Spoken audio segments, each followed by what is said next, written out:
30 বছর পর আমাদের দেখা। আমরা দুই যা।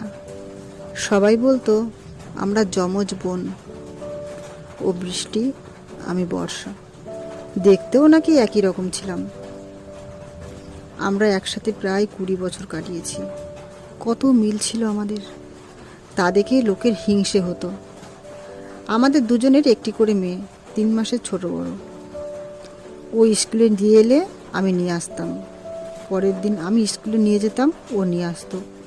দুজনের মনের খুব মিল, কাজও ভাগাভাগি করে করতাম। কিন্তু বৃষ্টি স্বামী স্ত্রী পারিবারিক অশান্তিতে সংসার ছাড়ে। তারপর আর দেখা হয়নি। আজ 30 বছর পর দেখা হলো। হসপিটালের বেডে পাশাপাশি আমরা দুই বন্ধু, বুঝি শেষ বেলাতেও একসাথে ছুটি নেব।